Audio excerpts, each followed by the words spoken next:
Hey, what's up everybody? John here, and guess what day it is? That's right, it's garden day. So we are back in the garden today, and we got some stuff going on. We got some transplanting going on, and just some other stuff. Do a little update here and show you what we got. Did a couple things during the week and a couple things today. So I hope you enjoy it. Stay tuned and we'll show you what's been going on. So most of our cabbages are getting big enough to where we can now take the little red cups off of them. They're going to be pretty protected now. They should be well established. So we're going to do a little cutting. Got to be careful though. You come down and you'll cut down into the ground. Don't want to mess up the plant. Down there, both sides here. Just kind of cut it in half.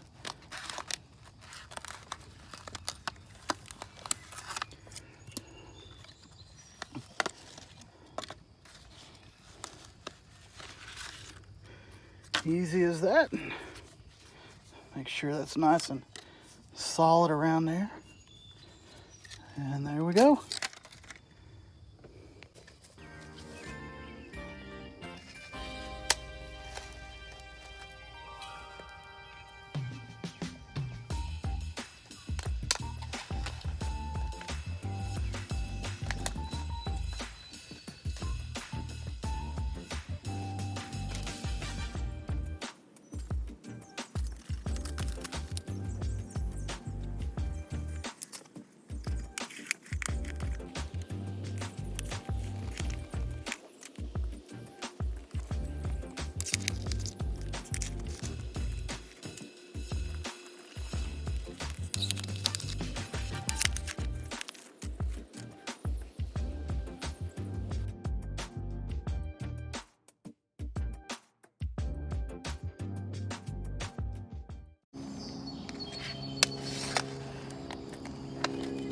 Oh, shoot.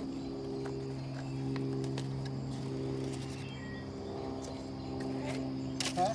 Yeah, right? No, the whole thing came out of the ground. Did it? Yeah, that's why I was trying to be real gentle because I was afraid I was going to bring out all the soil that was in here. So as far as the cabbages go, they are still coming up rather nicely. Looking big on this bed here. And what is cool, we've got one there, and one right there that are going to be potentially double heads of cabbage. So that might help make up for, I don't know if you can see that, right down in here. Well, I had a worm get to it. It ate through the leaf here, got down into the actual cabbage that was starting to grow. So that was kind of frustrating, but we found the worm and dispatched it. So hopefully that was the last one. And maybe we won't have any problems whatsoever for the rest of the time these are growing. It's not likely, but we can pray. So our beans still growing pretty nicely. Our spaghetti squash looking rather green today. As far as our beans, see, we're fighting something here on these two because they're eating holes in it. But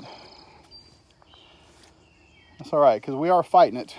We, this last week, went to the store and got some, was it organic? Got some organic neem oil. And hold on just a second, I'm gonna go grab it. We got a special treat again today. Kelly is actually gonna talk about the neem oil that we're using and why we're using it and what we're putting it on. So we are using something called neem oil as a insecticide, pesticide, because it's organic. It comes from the neem tree, which is native to India, and there's something in the oil that is expressed out of the tree nut that will causes leaf-eating insects to no longer want to digest, and so then it eventually kills them once they eat it.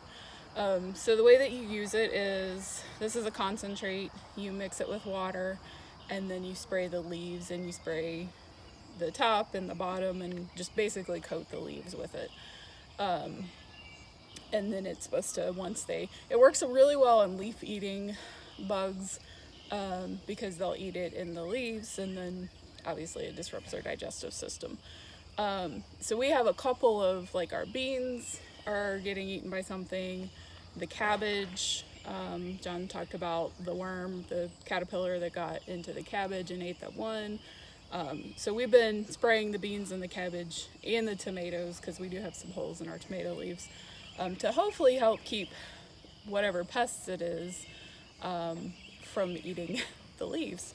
So one reason we are using this method is because there are beehives here, and we don't want to disrupt our bees. A lot of commercial pesticides are detrimental to the bees, and we want to protect our bees, specifically because we have the beehives, and so we have beehives on for a reason, and we don't want to hurt those hives. So we have used commercial pesticides in the past. It's not anything, we're not necessarily for one way or the other, but we're trying our best to use the organic methods right now, specifically to protect our beehives. If it comes down to it, I don't know, we may end up having to use some commercial pesticides, but so far everything is doing okay. So. Hold that closer. Neem oil. It's what's for dinner for caterpillars. Well, let's take a look here at our tomato plants. As I shared last week, we replaced them with plants that were ready to go over there too. And so they look a lot healthier than our other ones did. We had tried, when we first started, we tried plants that we started in the house, but they just didn't make a go of it. So we had to compromise and give in and replace them, but that'll be fine, because these are, like I said, these are looking pretty healthy, look real nice right now, and we look forward to them growing and producing. Well, nothing really to report on the onion beds, except that the lids are still working good. Onions are still growing. The herbs are still doing good and growing. Nothing major to report on those. And the garlic, well, we don't have any slimy garlic this week, and it all looks rather healthy. So praying that it just continues to grow healthy without getting slimy. Our big onions still going at it. We've got a few down here on this end that really are starting to thicken out and look like they're really probably going to do really good, make some pretty nice looking onions. So hopefully the little onions in the onion beds will start to grow a little quicker than what they are, and so maybe we'll just have a lot of onions. That'd be great. The cucumbers continue to grow, and just in like the last day or so, these down on this end just almost doubled in size. So that's an encouraging sign.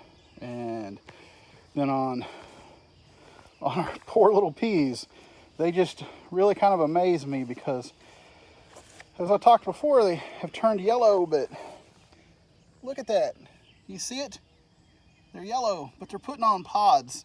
So at least they're being productive, even though they look like they're just gonna give up. Look at those pods right there.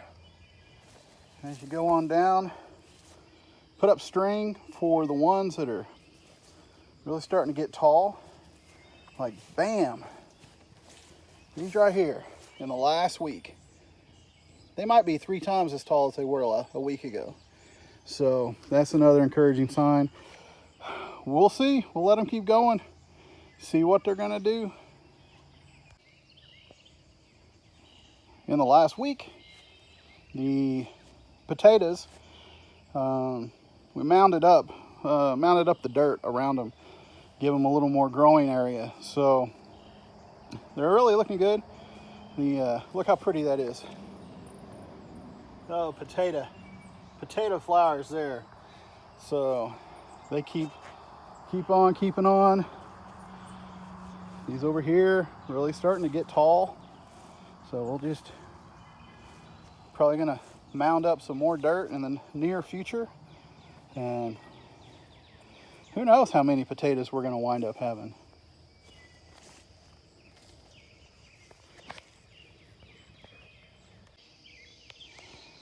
And we'll take a look here real quick at our tubs that we're growing stuff in. We've got, like I said before, these are tomatoes, and you see the little brown ring around them. That's a special organic blend fertilizer specifically made for tomatoes, and so hopefully they will eat some of that nice food, and that it will encourage them to shoot right up and start producing. It is kind of encouraging though that these here, they were started at the same time as the ones that didn't make it over in the raised bed, but it's got looking really nice with the real thick stalk there. So hopefully, like I said, it just encourages them to go ahead and make and grow tall and produce. There are different types of tomatoes that we have, but this is encouraging. That's encouraging. So, and of course our peppers here. And if you remember, we had zucchini here and squash in that one, but there were multiple plants in each one, and so today Kelly bought some more pots, and she transplanted some of each into new pots. And although there is, the evidence of a little bit of trauma from being separated and transplanted, I'm confident and optimistic that they are going to rebound once they get over the shock of it.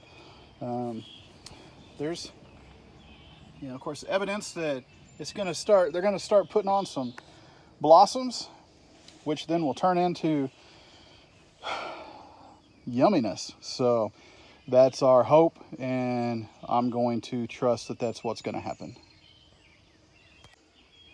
A quick look here at our lettuce. I don't know if you remember, whenever we had this in the other location, we had one side that stayed in mostly shade, and it's probably this row right here, and it started to grow up, and the other two really were kind of looking stunted. Well, for whatever reason, just this center row has grown more than all the rest of it now. I don't know what the reason is. I don't think it gets any more or less shade or sunshine than the other two rows now, but it is a little bit deeper soil right there than it is on the edges. I don't know if that has anything to do with it, or if it just happens to be we got some lettuces that are overachievers compared to the others. So I don't know, but they're still growing. We don't want to forget our melons, our cantaloupe here. So not growing up as quickly as they did when they first popped out of the ground, but still growing, still hopeful. So you can tell with the sun shining now that it's real nice outside. Well, maybe you can't tell with the sun shining, but I can tell. And as far as that goes, the last 6 weeks or so, it was hot every Saturday with the sun shining and sweat and humidity. But today it was real nice. It's been overcast and a little rainy off and on through the day. Maybe it was in the 70s earlier at the most. I don't know what it is now, probably in the 70s, but it was almost chilly this morning. And it's a big improvement over the last month and a half, but I'll take it any day of the week. All right, so is there anything special that's been happening with the strawberries? Yes. So, if you are not aware, strawberries put off runners, and that is how they reproduce plants. So if John comes down here, you can see that this plant actually has two runners. This one right here, you see it's just this big long shoot and it's got some green on the end. Well, here's the second runner, which was the first one on this plant.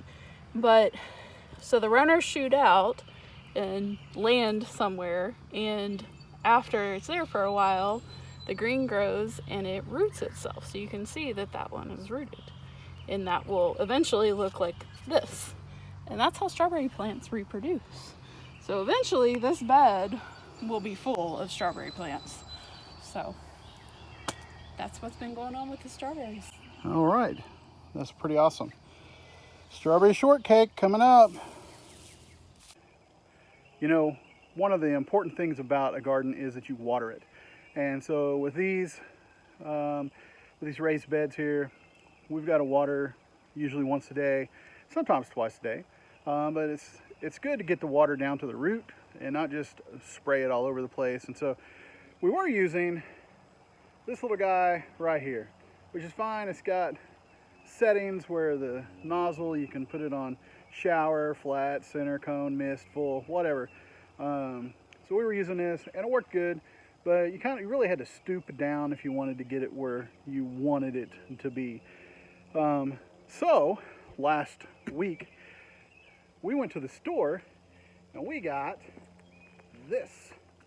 It's got an articulating head on it that you can put it wherever you want down in the garden and get the water right where it needs to go. It's got a special trigger on it that you just can control how much water comes out. Instead of pulling a handle trigger, it's got a little thumb valve on it. So, and that comes in real handy. You don't have to stoop down.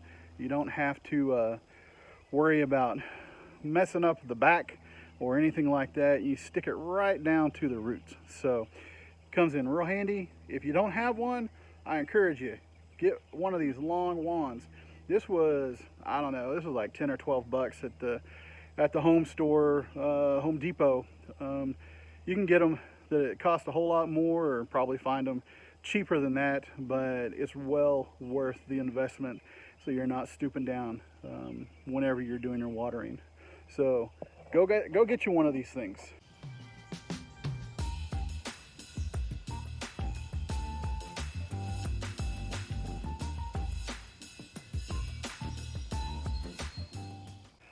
All right, well, thank y'all for watching. Appreciate it. And if you enjoy this video, please hit the like button. And if you are not yet subscribed to my channel, would you please hit the subscribe button and also ring the notification bell so you can get notified that new videos are out. So you guys have a wonderful rest of your day, whatever day it is that you're watching this, and look for new videos coming up.